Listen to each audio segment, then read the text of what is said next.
Next आगे हम लोग देखेंगे हॉर्सशू शेप किडनी हम लोग देख रहे हैं। इसमें हमने लास्ट वीडियो में देखा था rob syndrome, rob sign and operation में क्या डिफरेंस होता है। जो क्लिनिकल फीचर्स में आपको बता रहा था उसमें जनरली हॉर्सशू शेप किडनी जब किसी को होता है तो आसिम्टोमेटिक होता है, ठीक है। जिसमें मोस्ट कॉमनली कई बार आपको एक सिंड्रोम मिल जाता है, रॉब सिंड्रोम मिल जाता है। इसमें आपको नोजिया, वॉमिटिंग और क्या मिलता है, एब्डोमिनल पेन मिलता है, ठीक है। किस कारण से मिलता है, जो मैंने आपको बताया है, क्योंकि हॉर्सशू शेप किडनी जब हो जाता है जिस कारण से हाइपर एक्सटेंशन ऑफ स्पाइन हो जाता है, उस कारण से मिलता है। इसके अलावा आपको एब्डोमिनल पेन मिलेगा, क्योंकि जो यूरिन का जो आउटपुट है या यूरिन का जो ड्रेनेज है बाहर नहीं हो पा रहा है यूरेटर में कंप्रेशन के कारण, ठीक है। इसके अलावा हेमेचूरिया मिल सकता है, यदि वहाँ अंदर स्टोन पैदा हो गए हैं तो उस कारण से आपको हेमेचूरिया मिल सकता है, मतलब आपकी यूरिन में ब्लड आ सकता है। यूटीआई आपको बहुत कॉमनली मिल सकता है, क्योंकि जो यूरिन बन रही है वो बाहर नहीं निकल पा रही है, पेशाब अंदर ही जमा रुक जा रही है, जिस कारण से किडनी के अंदर इन्फेक्शन मिल सकता है, यूरिनरी ट्रैक में इन्फेक्शन आपको मिल सकता है।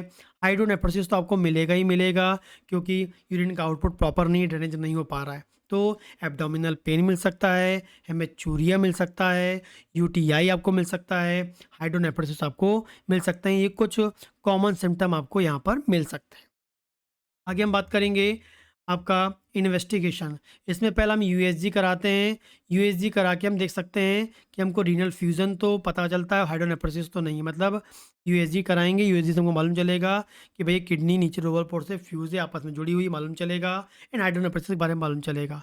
कन्फर्मेटरी जो टेस्ट है हम बोलेंगे, जैसे हमको मिलेगा हैंड जॉइनिंग साइन मिलेगा, या हम बोलेंगे हैंड होल्डिंग कैलेक्स साइन मिलेगा, या हैंड होल्डिंग साइन मिलेगा। कौन सा टेस्ट होगा, intravenous urography, intravenous urography वो कराते हैं, ठीक है। इसके अलावा सीटी स्कैन, एमआरआई कराते हैं, जो हमको कंप्लीट डिटेल बताती है किडनी की कंप्लीट एनाटॉमी के बारे में। अंदर की जो कंप्लीट एनाटॉमी, कंप्लीट डिटेल जो हमको जानकारी लेनी है, तो सीटी स्कैन, एमआरआई हम लोग करते हैं कि किस लेवल ऑफ फ्यूज़न है, क्या अंदर प्रॉब्लम है, वो हम लोग और देख पाते हैं, ठीक है।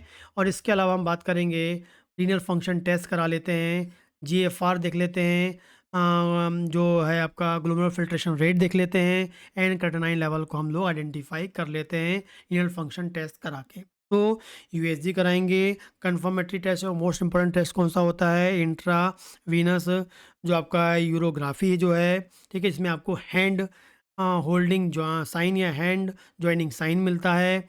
एंड फिर हम कराएंगे आपका सीटी स्कैन, एमआरआई, ताकि कंप्लीट डिटेल हमको मालूम चल जाए। एंड रीनल फंक्शन टेस्ट कर लेंगे, किडनी अच्छे से काम कर रही नहीं कर रही, जीएफआर पता कर लेंगे और क्रेटिनाइन का लेवल पता कर लेंगे। ट्रीटमेंट की बात करते हैं। जनरली क्या होता है, एसिम्प्टोमेटिक होता है तो कोई ट्रीटमेंट की आवश्यकता तो होती नहीं है। लेकिन यदि यदि उसको बार बार यूटीआई हो रहा है, यदि हम मॉडर्न साइंस की बात करेंगे, मॉडर्न साइंस के बाद डेविडसन के अकॉर्डिंग हम बात करें, पीजे मेहता के अकॉर्डिंग हम बात करें, तो उसमें बताया गया है यदि इसको बार बार यूटीआई होता है तो एंटीबायोटिक्स का यूज़ किया जाता है ट्रीटमेंट करने के लिए। हाइड्रोनेफ्रोसिस होता है, जिसमें क्या हो रहा है, किडनी के अंदर लगातार ऑब्स्ट्रक्शन के कारण, तो यूरेटर की जो ऑब्स्ट्रक्शन है उसको ठीक करते हैं, ऑब्स्ट्रक्शन को रिलीज़ करते हैं। कैसे, पाइलोप्लास्टी करके, या यूरेटर स्टेनिंग स्टंट जो है उसमें डालते हैं, स्टंट डालते हैं, स्टंटिंग बोलते हैं। मतलब जो ट्यूब है उसको डायलेट करने के लिए स्टंट डाल देते हैं, किसमें, यूरेटर में, या पॉलीप्लास्टी करते हैं, ट्यूब को थोड़ा ओपन करते हैं ताकि यूरिन का ड्रेनेज प्रॉपर हो जाए, यूरिन ज़्यादा देर तक किडनी के अंदर जमा ना रहे, जिससे हाइड्रोनेफ्रोसिस ना हो, ठीक है, वो करते हैं। स्टोन होगा तो उसके लिए सर्जिकल ट्रीटमेंट करते हैं, या लिथोट्रेप्सी करते हैं, लिथोट्रेप्सी करेंगे, या हम क्या करेंगे, सर्जरी कर रिमूव करते हैं, ठीक है। कई बार क्या होता है जब किडनी डिसफंक्शनिंग होती है तो किडनी भी क्या करता है, हमारे ब्लड प्रेशर को रेगुलेट करता है। लेकिन यदि किडनी या हॉर्सशू शेप किडनी होती है, उसमें कई बार देखा गया है हाई ब्लड प्रेशर की प्रॉब्लम मिलती है। तो हाई ब्लड प्रेशर जब होता है किडनी के कारण, तो एग्जैक्टली जब किडनी की डिसफंक्शनिंग के कारण ब्लड प्रेशर हाई होता है, तो सबसे इम्पॉर्टेंट जो यहाँ पर पैथोलॉजी काम करती है, renin angiotensin mechanism. Renin angiotensin mechanism क्या होती है, वो एक्टिवेट हो जाती है, रेनिन हार्मोन ज़्यादा बनने लगता है, ये मैकेनिज्म एक्टिवेट हो जाती है, जिस कारण से हाई ब्लड प्रेशर की प्रॉब्लम मिलती है, खासकर जो ब्लड वेसल्स में कॉन्ट्रैक्शन आपको मिलने लगता है, ठीक है? और जिस कारण से ब्लड प्रेशर हाई हो जाता है। तो किडनी के कारण जब भी ब्लड प्रेशर हाई हो रहा है, इसका मतलब है रेनिन एंजियोटेंसिन मैकेनिज़्म वहाँ पर स्टार्ट हो गई है। तो इस कंडीशन में मोस्ट कॉमन जो मॉडर्न साइंस होती है, वो एसीई एंजियोटेंसिन कन्वर्टिंग एंजाइम आपको इन्हिबिटर एंजियोटेंसिन कन्वर्टिंग इन्हिबिटर्स का यूज़ करते हैं। एंजियोटेंसिन कन्वर्टिंग जो एंजियोटेंसिन एंजाइम जो होता है, एंजियोटेंसिन कन्वर्टिंग जो एंजाइम होता है, वो लंग्स में पाया जाता है, ठीक है? उसको रोकने वाला दवा देते हैं ताकि एंजियोटेंसिन मैकेनिज़्म ब्रेक हो जाए, या एंजियोटेंसिन एंजियोटेंसिन रिसेप्टर ब्लॉकर दिया जाता है ताकि एंजियोटेंसिन मैकेनिज़्म रुक जाए। दोनों का काम होता है एंजियोटेंसिन मैकेनिज़्म को रोकना। एसीई ब्लॉकर या एसीई इन्हिबिटर बहुत कॉमनली यूज़ होने वाली मॉडर्न साइंस की ड्रग है, एंड एंजियोटेंसिन रिसेप्टर ब्लॉकर भी दी जाती है। प्रेगनेंसी में भी कई बार प्रॉब्लम आ जाती है। प्रेगनेंसी में कई बार प्रॉब्लम ये आती है कि हॉर्सशू शेप किडनी के कारण क्या होता है, एक्स्ट्रा एक्सटेंशन ऑफ स्पाइन भी मिलता है, और जिस कारण से लोअर एब्डोमेन में डिस्कम्फर्ट फील होता है। तो कई बार प्रेगनेंसी के दौरान, डिलीवरी के दौरान डिलीवरी में प्रॉब्लम होती है, लेबर में प्रॉब्लम होती है, जो है बच्चा प्रॉपरली बाहर मूव नहीं कर पाता है डिलीवरी के दौरान। हेड निकलने में, बॉडी को मूव होने में, या लेबर की प्रोसेस में डिफ़िकल्टीज़ या प्रॉब्लम मिलती हैं, तो इसके लिए भी फिर आपको गायनेकोलॉजिस्ट से कंसल्ट करना पड़ता है, ठीक है? या गायनेकोलॉजिस्ट जो होते हैं, जब वो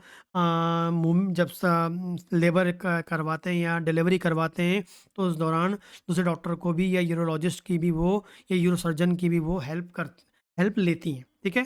तो ये भी आपको मिलता है। आगे बात करते हैं, सर्जरी की बात करते हैं। तो सर्जरी इसकी मोस्ट कॉमनली क्या होती है, आपको जो आपका यूरेटर जो आपका ब्लॉक है, या उसको क्या करते हैं, जो है उसमें उसके जो ऑब्स्ट्रक्शन जो हो रहा है उसको रिलीज़ करने के लिए यूरेट्रिक जो है रीइम्प्लांटेशन करते हैं, ठीक है? या बोलेंगे रीइम्प्लांटेशन करते हैं यूरेटर रीइम्प्लांटेशन की प्रोसेस की जाती है, ठीक है? तो सर्जरी में जो यूरेटर की ऑब्स्ट्रक्शन है, क्योंकि उसका लोकेशन या माल पोजीशन के कारण, ठीक है? तो उसको क्या करते हैं, रीइम्प्लांटेशन की प्रोसेस की जाती है सर्जरी में। ये सर्जिकल मेथड होती है। तो ये मोड ऑफ ट्रीटमेंट हमने देखा, सर्जरी हमने देखा, क्लिनिकल फीचर्स हमने देखे, एंड वेरी वेरी इंपॉर्टेंट इसकी हमने पैथोलॉजी देखी, जो इंपॉर्टेंट आपके एग्जाम में आते हैं, कॉम्पिटिटिव एग्जाम में यहाँ से सब क्वेश्चंस आपको पूछे जा सकते हैं। तो इस प्रकार से कुछ इंपॉर्टेंट जो पॉइंट्स हैं वो एग्जाम में आएंगे, लेकिन जब शॉर्ट नोट्स में आपको आएगा तो आपको लिखना है, डेफिनेशन या उसको डिफाइन करना है, फिर इसके एटियोलॉजी बतानी है, से बतानी है, क्लिनिकल फीचर्स बतानी है, इन्वेस्टिगेशन बताने हैं, एंड ट्रीटमेंट में क्या कर सकते हैं वो आपको बताना है, एंड सर्जरी में क्या करना है, यूट्रिक रीइम्प्लांटेशन किया जाता है, ठीक है? तो ये हमने सब देखा पूरे वीडियोज़ में, आप देख सकते हैं इसको, 1-2 बार रीड करेंगे तो आई थिंक आपका ये टॉपिक कंप्लीट हो जाएगा। इसके अलावा कोई क्वेश्चन हो तो आप मुझे कमेंट कर सकते हैं, एंड जो आपको वीडियो अच्छे लगते हैं तो लाइक करें, और चैनल को सब्सक्राइब भी आप कर सकते हैं।